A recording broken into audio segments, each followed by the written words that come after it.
We were saying that the corona is causing a lot of systemic inflammation in our body, which is leading to a lot of long-term side effects and sequelae.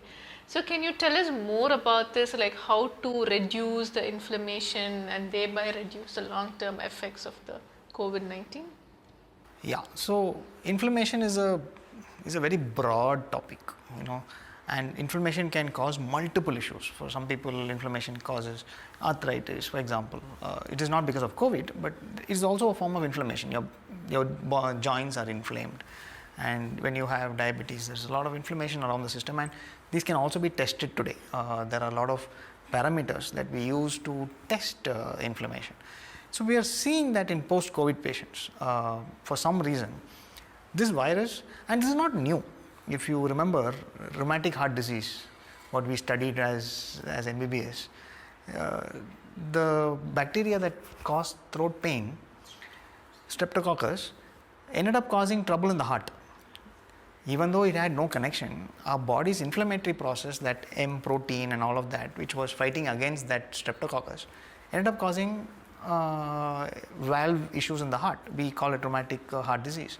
So it's not very new, but it's rather uncommon for this virus to be, doing something like this. It's not impossible, but it's not very common. So that's what's happening here. Similar to how throat pain is causing heart disease, it appears that post-COVID, we are having issues with diabetes, with muscular pain. A lot of people have said that they have so much pain even after recovering. It has caused inflammation in the lungs. Even after recovery, people have had a lot of breathlessness. They've had difficulty in breathing.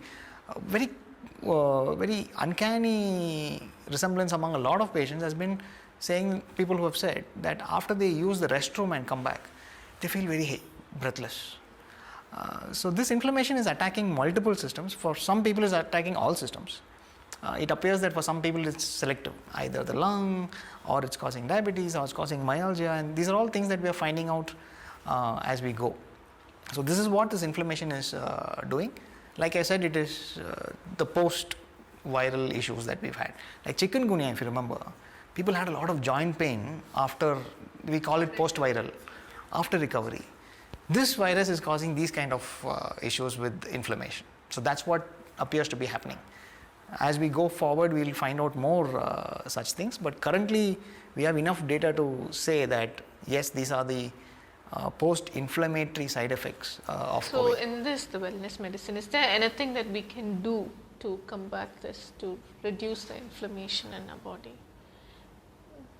So this is not specific to COVID, right? Because the COVID infection has come. It's created that inflammatory process in our body. And then after you test negative, the virus is no longer there. So anything that you do to generally reduce inflammation in your system will theoretically work for this also. Like exercises again. It's a very simple way to reduce your body's inflammation. The kind of food that you take. Now it varies from person to person. You cannot say what works in Italy will work in Chennai. But once you understand your body and start taking things that will help you reduce your body's inflammation. Something as simple as your basil is a natural anti-inflammatory. So having tulsi in water overnight, these are small things that you can do to bring down your body's inflammation. So this is not just necessarily for post-COVID, but general measures that you take to prevent or reduce inflammation in your body. That will help you prevent heart disease, will maybe control diabetes to a certain extent. So these are all what we call allied. You take your medicine, but so many things will help in reducing the number of medicines that you take. So all of these things that you normally do for inflammation will also What other work. food substances do you think, as a wellness physician, will help in reducing the inflammatory process? Which after recovery, what kind of food should the patient take? What should they include more in their diet? Yeah. People call it immunity, but I think theoretically we have enough proof today. Multiple papers have been published about the role of curcumin. So curcumin comes from turmeric. So curcumin is a very, very good anti-inflammatory. It's a fantastic thing, natural substance that is there as an anti-inflammatory.